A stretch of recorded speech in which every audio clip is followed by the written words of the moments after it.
بسم الله الرحمن الرحيم. الحمد لله وصلى الله وسلم وبارك على محمد وآله وصحبه وسلم تسليما كثيرا. أما بعد، السلام عليكم ورحمة الله وبركاته. aray musidɓe julɓe tedduɓe, mi salmini on goto kala inde mum e yettore muɗum, kala ka wawi wonde horle ndin. Ko nene goto mon on Issa Sall depuis Arabie Saoudite Madinatul Munawwara. Hande kadi mi naatu mi hiwro on ɓawo nde dumu nde ƴetti tawi en ala e humpodirde, saabu activité ji ko fewnditi kon ɗon andi ɓay suumaye ari, woni ha suumaye on gasi tawi lebbi hajjuɗin naati, juldandu e sabbordu donkin e donkin, tawi fewndo on sa'i ɗon kadi ko ɗum ɗon fewndi. joni noon Allah subhanahu wa taala waɗi ɗum ɗon kadi gasi e jaam. en tori Allah joma tabaraka wa taala yo Allah jaɓan e goto kala dewe ko waɗi kon e nder nde ɗo hitande kadi, woni ka suumaye, woni ka hajju, woni ka umra. yimɓe goo ari umra ka nder suumaye ɗo ɓe hooti, woɓɓe goo wawali hettade argol ka umra, ɓe ari ka hajju, falillahi waliyul hamd wal minna. hande kadi ɓaawo hajju feƴƴi, joni noon fewnditike kadi jombente ko anduno ɗen e jombente kon. en tawno piji buyno yewtede, piji buyno waɗede, ino jeeya e majji lootugol nasi dande nden inna wondema malaikaɓe hirsayɓe ɓen, mana ƴettitayɓe wonki jimɓe ɓen, si tawi woni a looti dande ma nden ɗo haray an on malaikaɓe ɓen ɓe hirsatama, bimana ɓe ƴettata wonki makin, an on a jeytake mayayɓe e nder nden hitande ɗon. en andi ɗum ɗo, en finu tawɗen ɗum ɗo no wadde, mana no yewtede. haysi tawi ala ka yewtede kama an ka hoɗo ma, kono ko ɗowligo no yewtede. ɗen andi kadi ko non woniri kadi wano e wiwgol mbiru jam. yimɓe yani no wowti lotoyagol ko wiyete mbiru jam, ɓe yahay bimbi law ɗo e subaka juulede, ɓe yaha ka ndiyam ɓe fubbo, ɓe waɗane charti kadi koyo ɓe loƴo si ɓe arta. ɗum ko ñande oɗo jombente, ɗum wiyete 9 jombente. joni noon yimɓe ɓen ɓe ala e ɗaɓɓitude lasli ko honto ɗum ɗo iwi. e kalimatu biiru jam on taho ko adi ko wona mbiru jam, ko biiru zam. wona mbiru jam, ko biiru zam. ko honto ngol konngol itta, ko e ɗan ndiyam zamzam wonɗam makka ɗo. fewndo ko annabi ibrahima alayhi salam ardi e sonnajo mum on ɗon makka ɗon, Allah joma tabaraka wa taala wahine makko yo accu ɓeygu makko ɗon e bobo mum on. o accimo ɗon, o fokkiti, o yahi ha waɗa ɓeygu makko innimo, ene ko Allah inni ya accan ɗo? o wi hi, ko Allah inni yomi acca ɗo. inni awa yawo renayla. o sonnajo woni ɗo ha ñamete on lanni, ndiyam lanni. o bobo woni e fesugol non joni, hino ko ñaame ala sonnajo on watti dogugol hakkunde pelle ɗen ɗiɗi ko wiyete ɗon safa e marwa fi darugol si tawi o heɓay faabo e nder muɗum o ari o tawi ndiyam tubbitike ka bobon wonno o wirini zam zam zam zam yo ndiyam ɗan ono yiilo kum ma ɗum ɗan demba ma ɗan tabi ɗan wona weendu hara ɗan waɗa halicangol ɗe yehi ɗan woniri noon o wondi ɗon e geɗaljo makko on ha leñol go ari no wiye jurhum lappol sete janol ɓe kamɓe kadi hiɓe jogi ñameteji kono ɓe ala ndiyam ɓe hayni sondu no wiira goɗɗo go wi ɗi colli ɗo ko hasi kon si tawi woni a yiiɗi si a jokkiɗi a heɓoyay ndiyam ka woɗɗa ɓe jokki sondu ndun ɓe aroy ɓe tawi o sonnajo kanko tun e wula ɓe tawdi mo e ndiyam ɓe inni oɗo sonnajo he yoni meɗen faala wondude e ma ɗo ndiyam ɗan ko ndiyam ma hokkoramen e ndiyam ma ɗan hoɗiden ɗo minen min jonnete ñamete ɓe waɗi tillisoji maɓɓe ɗin ɗon ɓe hoɗidi ɗon e sonna annabi ibrahima ɗum ko nene annabi ismaila on tuma hari ko nene annabi ismaila fewndi ɗon ɗum on bobo wonnoɗo on tuma ko annabi ismaila ɓe woni ɗon ko ɗan ɗo ndiyam woni zamzam ko ɗan woni ndiyam ɗan tawata si on senike makka ga ko ɗan ndiyam woni ɗon e yarde ko ɗan ndiyam wiyete zamzam ka haala arabu noon koloyru ko wiyete ko bi'ir koloyru ko wiyete ko bi'ir ka haala arabu jon noon ɓe wi koloyru zamzam ko ɗum woni bi'iru zam jon noon ka men ɓe inna on tigi no lotoyade ndiyam kesa ma ɗum mo lootade ndiyam zamzam kono hakkil jaɓali yo ɗan ɗo ndiyam iwu makkatal mukarrama ɗan feera leyɗe ha ɗan hewtoya ha ɗo e Fuuta Jalo goɗɗo lootoɗan ton hakkil jaɓali ɗum ɗo kono ko ɗan ɗon ɓe yetete wondema hiɓe lootade ka jombente jonnon ɓe yaha ka ndiyam ɓe loƴo kadi ko honɗum woni lasili lotoyagol ngol bimbi loƴo ndiyam zamzam ɗan en yewti fi muɗum ko wiyete bi'iru zam ko honɗum woni lasili lotoyagol ngol bimbi subaka loƴo kadi lasli mum ko ka annabi Musa e Fir'auna hendondirno ɗon Allah subhanahu wa ta'ala wiyani annabi Musa wa asri bi ahlika bi qit'in min al-layl ka annabi Musa Allah subhanahu wa ta'ala wahino makko ɗum ɗon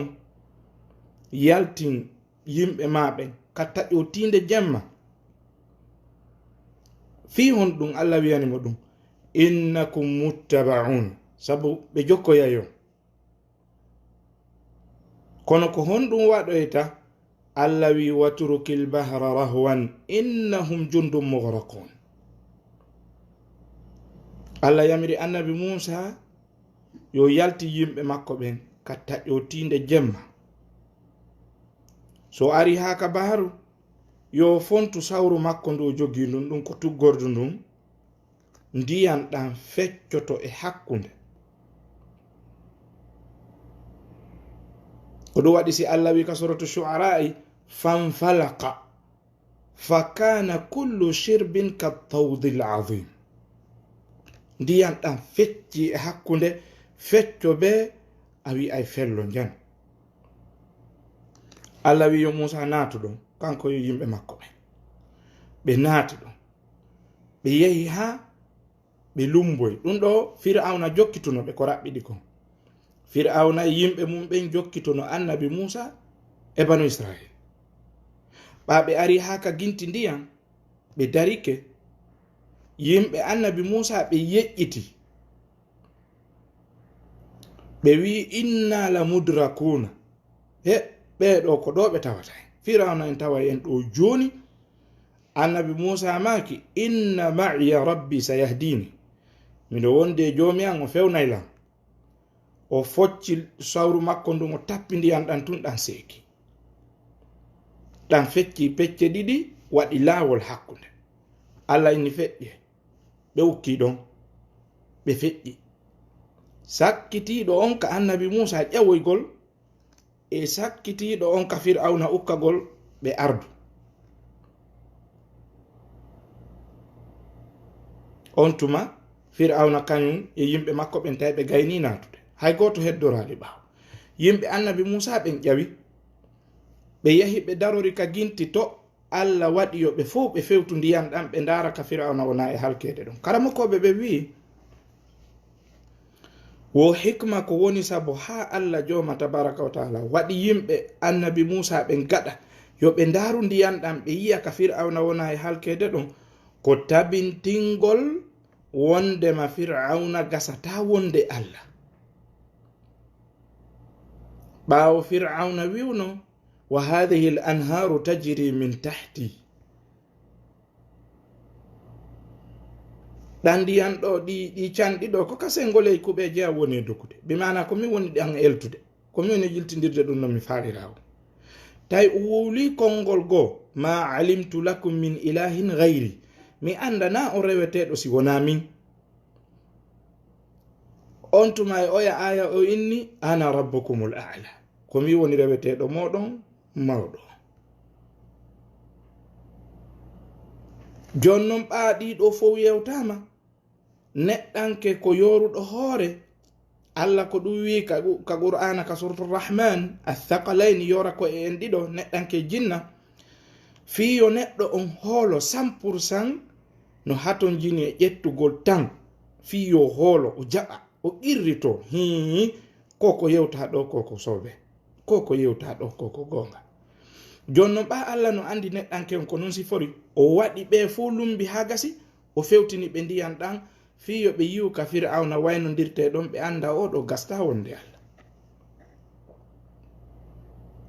Allah wi watrukil bahra rahwan innahum jundum mughraquna, ɓeɗo ko loƴeteɓe ɓe fo ndiyam ɗan piitodiri. Fir'auna yimɓe mum ɓe lutti ka nder ndiyam ɓeɗa seedi ɗum ɓe andi o ɗo gasta wonde Allah. Siko o wonno Allah ka haqiqa o loƴetanoke o lettetanoke, siko gonga kadi ko wino ko ndiyam ɗan no dogude sengoley kuɓeje makko ɗen ko kanko contrôle ɗan lettatanon. Yo ɗon ko bimbi waɗi. Jonno yimɓe ɓen no yaade loto yo bimbi e nden ñalande ɗon ɓe loƴo kadi. Jonnon Fir'auna ko loƴanoɗo. Allah non wi yaqdumu qawmahu yawma alqiyamati fa awradahum nara fa bi'sa alwirdul mawrud. Kala jokkunoɓe Fir'auna ma huwi sifa ko huuno, ma woli sifa ko woluno, ma waɗi dundarankeyagal sifa ko o wanno ka hoore leydi ɗo, o ardoyto ɓe yawmal qiyama o jippinoya ɓe galle halkare. Yaqdumu qawmahu yawmal qiyama fa awradahum nar, o jippina ɓe ka nder yite. Allah wi fa bi'sal wirdul mawrud, ɗo boni jipporde. Jonnon ɗum holli wondema haray neɗɗo on hana loto yaade nde ñande bimbi, ñande jombente nde o woni wiide ko juldere nde. Sabu jakayo ɗum ɗo na ko hani, na ko duwa. Sabu ƴettaɓe e mum ɓen ko yimɓe heferaɓe lettoyteɓe yawmal qiyama. No jeeya e mum ko mandi ɗen hino yewte kamen ka jombente ɗo wondema neɗɗo on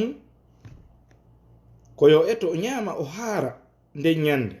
hay so tawi o ala feere koyo wujjoy embere ko o ñaamata kon o haara hara o weelaka nde ñande sabu si o weelama nde ñande haray ha hitande nde lanna haray o haarata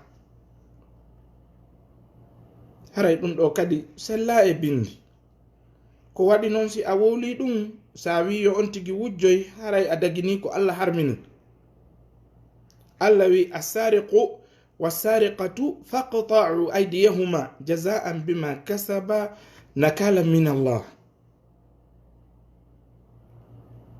Gujjo gorko e gujjo sonnajo si ɓe nangama dalilji ɗin tabiti ɓe wujji seedeji ɗin timmi shariyaji ɗin timmi haray koye juɗɗen tagi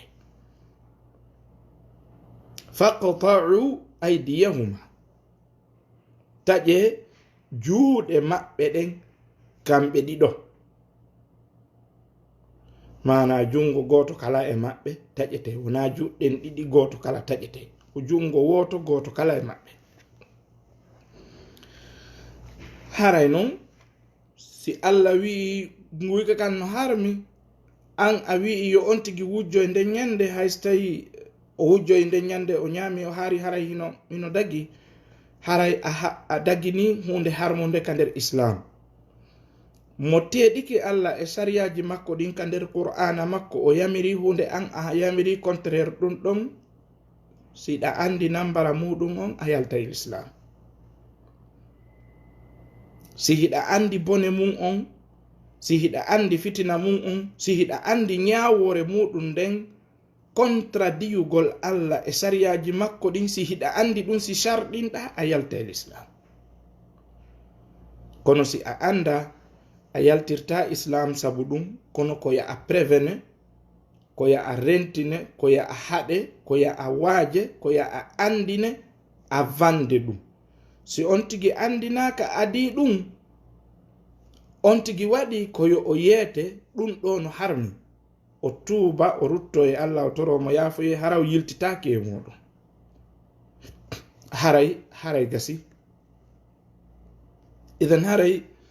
innugol onti kadi yo yahu o ñamoya nde ñande ha o haara ma ɗum yo yahu o wujjoya ma yo yanñam ɓeygure makko nden nde ñande ɓe ñama ɓe haara haray ɗum ɗo na sunna few ko ya wonu neɗɗo normal jono wowɗa wonirde noon an e ɓeygure maɗa nde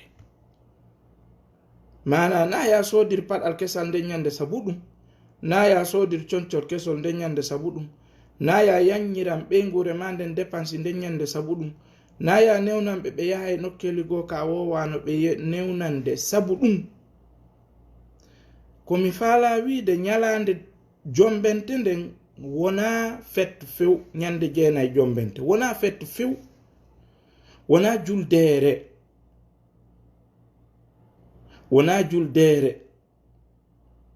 ko jama o woni wiide ɗo kon ko juldeere wona juldeere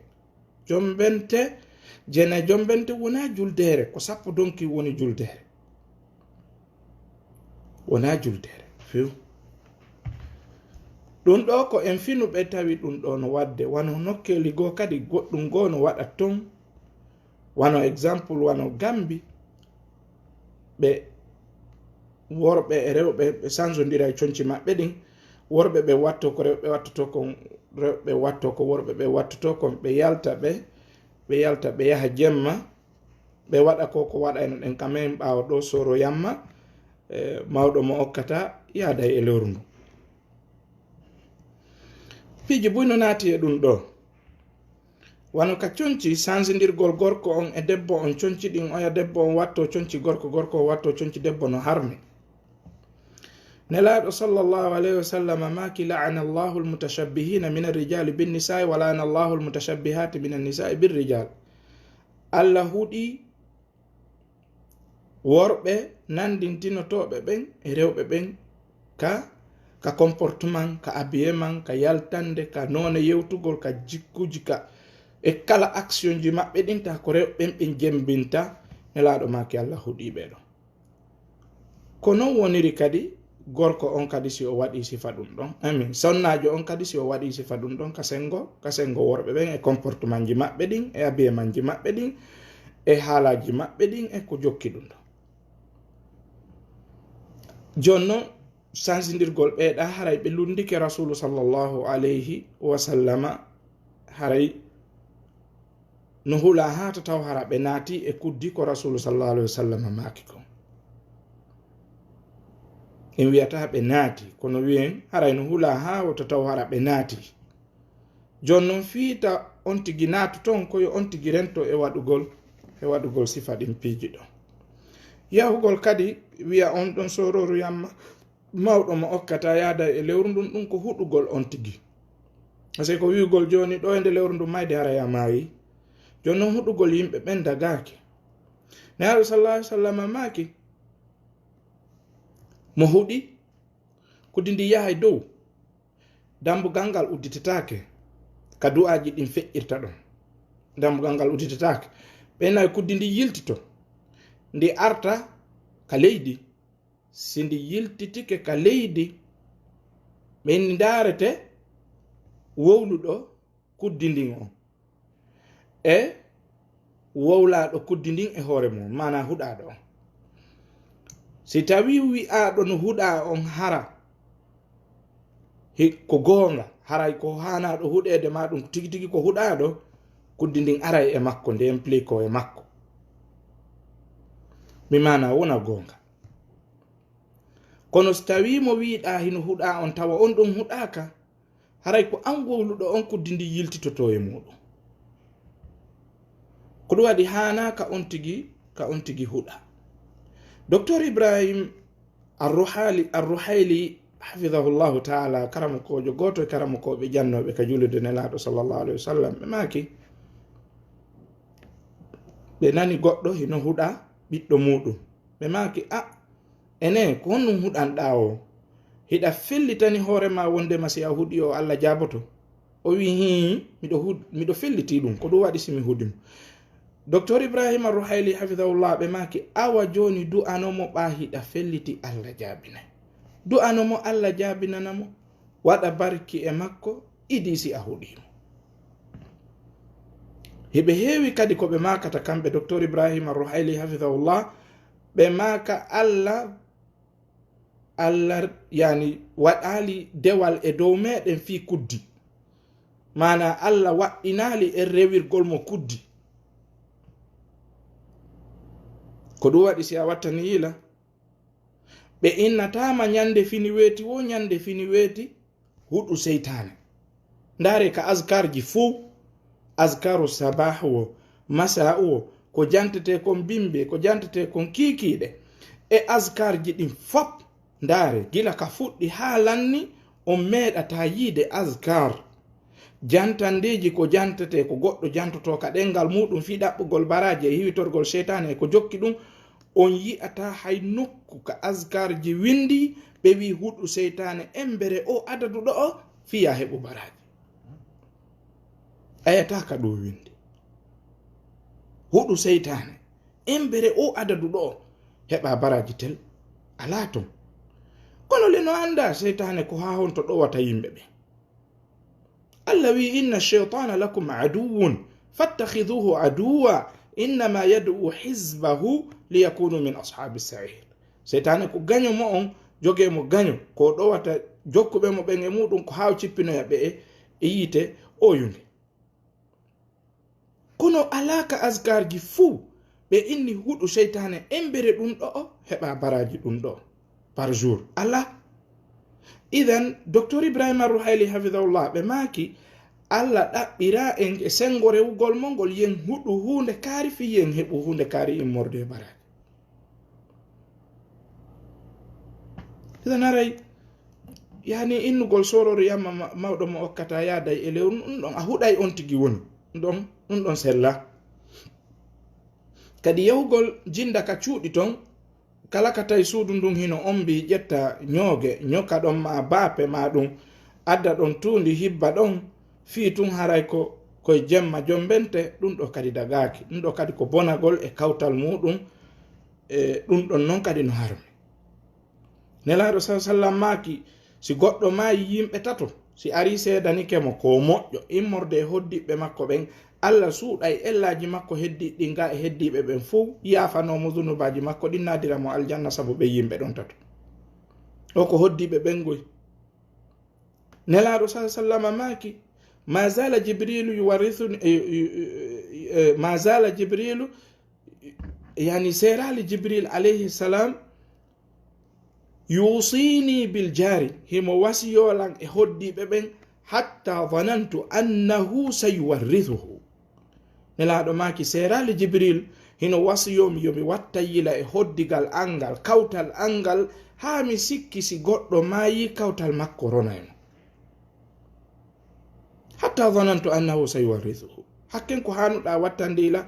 e kawtal mangal yimɓe ɓe hoɗiduɗa ɓen plus proche e maɗa ɓurɓe ɓadade e ma ɓen bimɓe kikkiɗe ñimma ñalorma an e ɓeɗo hiɗo yidude kala ko yani ko ɓeɗo adoto andude si siɗɗo ma wonɗo wo wonɗo anda. Jon noon so tawi woni ɓiɓɓe ma ɓe yalti inni no yaade sororu yamma ɓe yehi ɓe ñokki dambude ɓeɗo ɗen ɓe tunini haray ɗum ɗon no hawri haray ɗum ɗon ko wattangolila. Seydina Abdullah ibn Abbas radiyallahu anhu ñande goo ma Abdullah ibn Umar Seydina Abdullah ibn Umar ɓe maaki yo dammol hirsa ka maɓɓe dammol kol hirsa moƴƴina tewuji ɗin ha gasi tawi ɓe yalti ɓe arti ɓe wi on waɗani kawtal an ɗo geɓal ɓeyayni o taylon on kawtal jo maɓɓe na julɗo on ko anna sarankejo ɓeni a ƴette geɓal ɗo naɓano ɓe naɓanimo naale julɗo. Nelaaɗo maaki kadi yimɓe ɓen si on hoddi sa saggini maafe welɗo a defi woni yonata ko okkoraɓe ɓeni ɓeydu ndiyam ɗan okkoraɓe e ndiyam ɗan ɓe metto ɓe wiyali ɗo julɗo. Nelaaɗo ma kaali ɗo julɗo tun ɓe wi hoddigal mangal o woni julɗo o woni kefeero. Hay si tawi ko kefeero especially ono yimɓe wonɓe ɓe wano leyɗe porto hoddi e ɓe yimɓe heferaɓe alyahuda e annasara wallahi islam hino wi yen moƴƴo e maɓɓe islam wi ali yen bono e maɓɓe few islam no wi yen moƴƴo e maɓɓe peut-être ngal moƴƴodiral ngal wonɗa e moƴƴade e maɓɓe tode na no nodda ɓe e nder islam on ɓe naata islam ma ɓe ronka natugol few kono ɓe ronka sakkade kadi goɗɗo si on ɗon falama natude l'islam ɓe accamo naata kam sabu moƴƴodiral ko moƴƴodirɗa e maɓɓe kon ko waɗi saria islam no daginanma si tawi woni goɗɗo e maɓɓe maayi nde yata hiwroyoɗa fatunde men ko woni a wiyata yo Allah yurme on tigi kono no sella ka yaha hiwroɗa fatunde makko ɗum ɗo fuu ko hollata hon ɗum ko hollata ko wondema islam kañum jogaki ko wiyete tribalism e sectionalism e ko waywano muɗum e taƴugol en ɗa. Islam ko waɗi ko yo yimɓe ɓe jogodir haysi wona ɓeeɗa haysi naɓe julɓe kono an julɗo on naya bono e maɓɓe par ce que naɓe julɓe ko ya moƴƴo e maɓɓe. Jon noon si tawi woni oɗa ko julɗo ɗimmojo ma an a yahiya a yimmini fayɓe ma ɓe yehi ɓe ñokki dambugal o yangal ɓe tunini ɗon fo ɓatungo ala ɗon ma ɓawa okkorali ɓe maaro ma okkorali ɓe kaaba ma o jonnali ɓe mbuuɗi ɓa ko soro yamma ko saria islam inni ya yaltu fi soro yamma na saria islam innuma ɗum donc a ala droit yawgol dérange jama on kaɓe woni ton hay ɗum ɗo fof ko piiji ko tawata koko finuɗen tawɗen kamen piiji boy no waɗe e muɗum woni no waɗirede ka ɓeeɗa woni ala kay waɗirede ka ɓeeɗa kono no waɗirede ka ɓeeɗa kono almuhim no woniri wono woniri ko yo en eto change en piiji ɗin seeɗa seeɗa wata kadi wa bullal a wata ɓorude ngal nde wotere a wata ittude hunde nde wotere kadi faamo moƴƴa ɓe yimɓe wonɓe wadde ɗum ɗo na heferaɓe dey ko yimɓe julɓe siɓɓe meɗen tawi koko finɗen tawɗen ko woni tun faljere nden kan ko faljere tun si ko faljere ko faljere haysi onti ko julɗo haysi onti ko hombo de woni faljere ko faljere donc haray ɗiɗo ko piiji hanaɗi wattanede ila e muɗum hiɗen andi no woodi woɓɓe goo kadi waɗaɓe anniversaire ji goo ko yowodiri ɗum ɗo yaltugol yaasi ka ley nange jooɗo ɗon fesa beyta ƴetta laɗɗe barmina ko'e mum ɗen ma soppito ka ɓaawo waɗa sifa ɗin ɗon piiji ina no wadde tahassur e holla suno holla niise holla malkisare sabu tawde seydina al-Husayn ibn Ali radiyallahu anhu hino wara e nder Karbala woɓɓe goo kadi ko ɗum waɗirta o anniversaire ɗo ñande 9 jombinde ɓaawo ko nden ñande woni ko wara e nder Karbala o sahimbina kono ɗum ɗon kadi haana duwaka ko waɗi noon ɓurɗomo warama kono ɓe ala e waɗande on ɗon ɗum ɗon seydina Ali ibn Abi Talib radiyallahu anhu hino ɓuri seydina al-Husayn ko waɗi noon ko seydina Ali ibn Abi Talib woni baaba en seydina al-Husayn donc seydina Ali hino ɓuri seydina al-Husayn seydina al-Husayn le kadi no warira noon ko noon seydina aliya kadi warira bimana ɓe fof ko waraɓe oya ko waraɗo e gere oya ko waraɗo ka muɗum Abdurrahman ibn Muljim kanko woni ko sahimbini seydina Ali ibn Abi Talib radiyallahu anhu tufimo labborndu ko fiyon no waɗi awasi ɓe waɗanta seydina aliya ɗum ɗo ɓe waɗani seydina al-Husayn pellet le babajo on no ɓuri ɓiɗɗo e hoore ɗum seydina aliya ko sahabajo nelaɗo sallallahu alayhi wa sallam jeyaɗo e ɓurɓe ɓaɗade nelaɗo sallallahu alayhi wa sallam ɓe mo mari keɓal janal ka suudu nelaɗo sallallahu alayhi wa sallam tawde gogo ko minnirawo nelaɗo alayhi salatu wassalam baba en seydina aliya e baba en nelaɗo ko ɓe baba goto waare ɓe ɗiɗo ɗon ko ɓe ɓiɓɓe Abdul Muttalibi Abu Talibi e Abdullahi Abdullahi ko baba en nelaɗo Abu Talibi ko baba en seydina aliya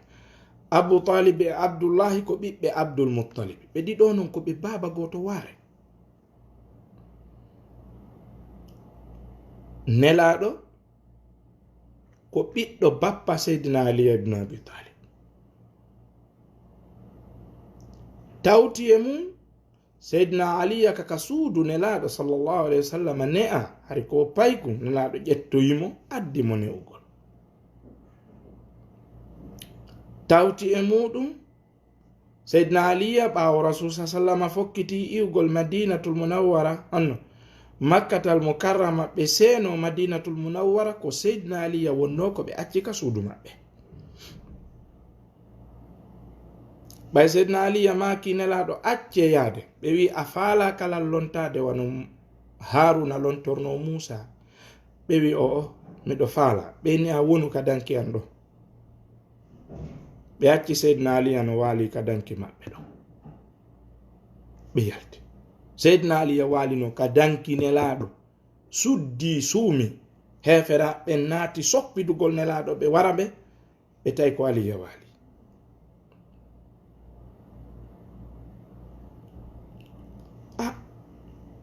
jonnon iwi e ɗum ɗo ɓanelaɗo sallallahu alaihi wasallam fatike seydina Ali lontino ɓaawo Aboubakri ko Umar ɓaawo Umar ko Uthman ɓaawo Uthman ko Ali ko ɓeɗo wonno al-khulafa'ul arba'a lontiɓe rasul sa sallama ɓen nayo Aboubakri e Umar e Uthman e Ali idan si ko ɓure tun ono mari ɗum hanelaɗo sallallahu alayhi wa sallam maaki mi jonna e drapeau on jango mo tawata no yiɗi Allah e nelaɗo mum on Allah e nelaɗo mum on no yiɗi on tigi ɗum hawri seydina Ali ibn Abi Talib nden ñande har gite no Musa mo woɓɓeyni ko ñaaba nelaɗo toranimo mawli yeeso ngon tum iwi ɓe ƴetti drapeau on ɓe jonni mo ko kanko kadi yamirano yo o feppin ƙaburuji ɗin ولا قبرا مشرفا إلا سويته. ko o woni seydina ali ibn abi talib radiyallahu anhu. ɓure makko lannataka bindi e teddugol makko e cuucal makko e doole makko e wakkilare makko e defandugol mo diina kan e sacrifiugol hoore makko. ala ko seydina ali ibn abi talib radiyallahu anhu waɗanali diina kan sina ko tawi kon ɗum ɗo allah hoddirayo waɗu, kono yangani diina kan ha hatti. fi hon ɗum no waɗi oɗo kañum ko waraɗo, kono ɓeeɗo yimɓe yahata waɗana ɗum ɗo kanko seydina ali ka ñalande ka wara ɗum. fi hon no waɗi siko seydina ali sen tum waɗante. ko raɓɓiɗi kon ɗum ɗo kadi sella. so wattani yilay ɗum ka facebook on yiyay ɗum lannata yimɓe no jogii kafaje ɓe barmina koye maɓɓe ɗen ni ma ɗum hiɓe soppito ɓaawo ga hiɓe jogii jolokoji hiɓe suppito ɓe barmina hoore maɓɓe. ɗum ɗo sella, ɗum ɗo ala e bindi ka selluɗi ɗo, hana ɗum ɗo duwaka. enen hay enen ka pulal fuuta meɗen kon ɗum wiyeten mayde goɗɗo warata goɗɗo ka. si wonano ɗum ɗon num mayde nelaɗo warayno seydina aboubacrin siddiq radiyallahu anhu. si mayde goɗɗo warayno goɗɗo, mayde nelaɗo warayno nene aisha radiyallahu anha, paske kamɓe e nelaɗo hiɓe marno e common understanding ɓuri sonnaɓe heddiɓen fop. nene aisha no ɓadino e nelaɗo ɓuri sonnaɓe heddiɓen fuu. nelaɗo maaki aisha no ɓuriri sonnaɓe heddiɓe ɓen fop wano lewru ndum ɓuriri koɗe ɗen no. yahe ndaron ka deftere docteur moustapha mourad saydatu nisa yalel janna. nelaɗo no ɓangini ɗum. donc e hoore ɗum kaka balawal nene aisha radiyallahu anha ɗo woni ko rasul sallallahu alaihi wasallam feƴƴini. oɗo nene aisha ko sahabiya, modi makko ko nelaɗo sallallahu alaihi wasallam, baba en makko ko seydina aboubacrin siddiq, koto makko ko abdourrahman ibn abi bacrin siddiq, on ko sahabajo. jaaja makko ko honno zeynab, ko zeynab binte abi bacrin siddiq radiyallahu anhu. ɓe fuu sundum fuu ko ɓe sahabaɓe nelaɗo. si tawno mayde goɗɗo warayno goɗɗo, nene aisha mayayno ko nelaɗo may.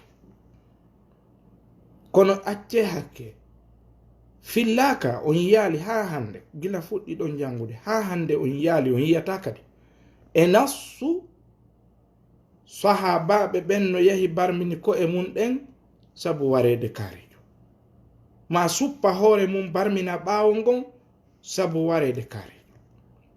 embale neɗɗo jeyanoɗo e ɓurɓe teddude ɓen kanelaɗo sallallahu alaihi wasallam o warano seydina hamzata ibn abdil muttalib. o wara ñande uhudi, ko kanko wiyete sayidu shuhada, kanko woni kohojo yamɓe shahidi ɓen fop, ko kanko woni seydina hamzata ibn abdul muttalib. nelaɗo maaki ɓandu bappa andum yiite ngen no harminana ɗum, bi mana seydina hamzata natata yiite abadan. yiite ngen no harminana ñamugol ɓandu seydina hamzata ibn abdul muttalib. kono nelaɗo waɗanali muɗum. seydina ibrahim geɗal jo nelaɗo on mo nene mariyatul qibtiya heɓuno on, nelaɗo ko ɗo tambimo ka sokeje muɗum hiɓe renimo ɗo ha o timmi.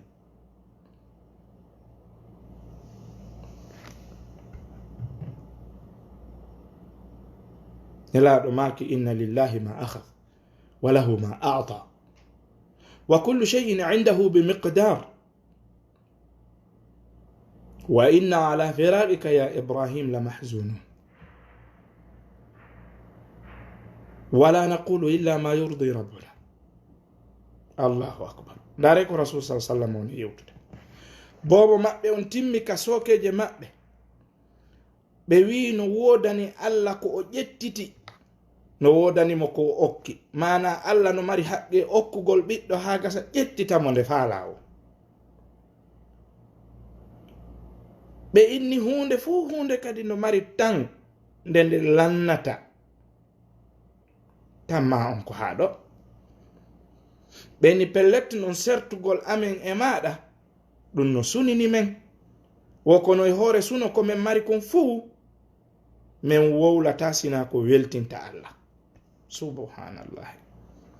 oɗo ko rasulu sallallahu alaihi wasallam oɗo ko ɓiɗɗo makko woni mayde ni rasul waɗali ɗum ɗo fi ibrahim kono noon an barmintinantoɗa fi seydina al husayn no wara ala dalil ɗum ko mere ala asli ala ka yowi ala ka tibbi o al husayn radiyallahu anhu ko teddi kon fuu ko sahabajo nelaɗo kono o tedda ɓuri nelaɗo o tedda ɓuri aboubacry o tedda ɓuri umar o tedda ɓuri uthman o tedda ɓuri baba makko ali ibn abi talib o tedda ɓuri hamzata ibn abdul muttalib bappa nelaɗo sallallahu alaihi wasallam o tedda ɓuri ɓeɗo fo le mayi siɓɓe maɓɓe hari no wuri ɓaawo ɓelle kadi hari ko julɓe kono ɓen waɗanali ɓen ɗon ɗum on honto woni dalil ma on waɗugol sifa ɗum ɗon haray tigi tigi ko raɓɓiɗi kon ɗum ɗon kadi ala asli haray ko honɗum woni ko hana waɗede ɗo haray ko horugol nde laaɗo sa sallam ɓa ɓe wi makkatal mukarrama ɓe senike madinatul munawwar ɓe tawno alyahudiyankoɓen hino horude ñande 9 jombente nelaɗo landi fiyonnum ɓe wiwo ko weltanagol Allah ko Allah danduno annabi Musa e juuɗe Firaun nelaɗo maaki ko menen ɓuri handude e Musa diimo on ono se menen meɗen gondini Musa e ko waddi kon isan siko ka siɗɗo yagale ka jeydugol menen ɓuri ɓadade Musa nelaɗo maaki mi hooray ɓe hoori 9 ɓe maaki nde hitande si tawo yilam mi hooray 9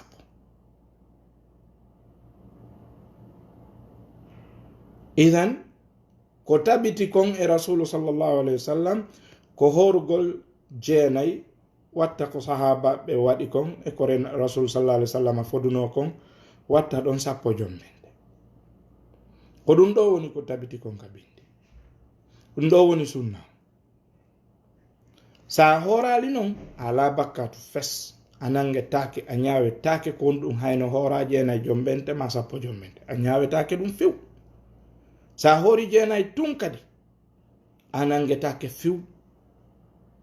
si 9 wopima horu 10 karam koɓe go wi e lalande ɓeyditata 10 go lunnodirgol e yahuda e nasara kono noon si tawi a horali ma a horta a wata waɗɗi piiji kadi ɗi janti ɗen ellaji ɓawo ga wonu neutral neɗɗo simple no wowɗa wonirde noon wonira noon ha feƴƴa lorrotama haray si ɗum feƴƴi ko wattango lila hajjiyankoɓen artuɓe ɓen yoɓe watta yila hande kadi ɓe arti yoɓe jaɓu maintenugol hajjuji maɓɓe ɗin ɓe jogito hajjuji ɗi waɗi nelaɗo sallallahu alaihi wasallam maki alhajjul mabruru laysa lahu jazaa'un illa aljanna hajju jaɓaɗo on joddi alanamo si wona natoygol aljanna haray ɓe feƴƴini sonja e tampere yange nder ɗen ɗon valle ɓe gollingal dewal ɗon ɓe gayni wota ɓe artu kadi ɓe nanga e waɗugol bid'a e muɗum ɓe naada piiji gono ton ko duwano ka naadede nder ton ɓe ara ɓe tunina hajju maɓɓe on haysi tawi hajju on bonata sabu ko bonnata hajju kon welaafi kono noon na yo on tigi ar o tunina hajju makko. Haray musidɓe julɓe tedduɓe, hawnaki no gasa kami artoya nden yewtugol fi seeɗa e ko yowondiri e jaɓɓagol hajjiyankojo e comportement ko hajjiyankojo duwa wadde ɓawtu muɗum e piiji ko naada nder ton hande ko tawata ko hana natude sendidiren ɗin ɗon fof. Goto kala anda ko honɗum jogoto. haray miɗo daro won waɗo. هذا وصلى الله وسلم وبارك على محمد وآله وصحبه وسلم. سبحانك اللهم وبحمدك أشهد أن لا إله إلا أنت أستغفرك وأتوب إليك. Konene goto jomoɗon on Issa Sall mo pita wara ya ley miro wonɗo Arabie Saoudite Madinatul Munawwara. miɗo wiya on assalamu aleykum wa rahmatullahi wa barakatuhu. miɗo wiyana kadi wa aleykum salam wa rahmatullahi wa barakatuhu jama wonɓe hiwrade ɗo ɓen fof. haray mi salmini on fof moɗon ila liqa'in jadid. wassalamu aleykum wa rahmatullah.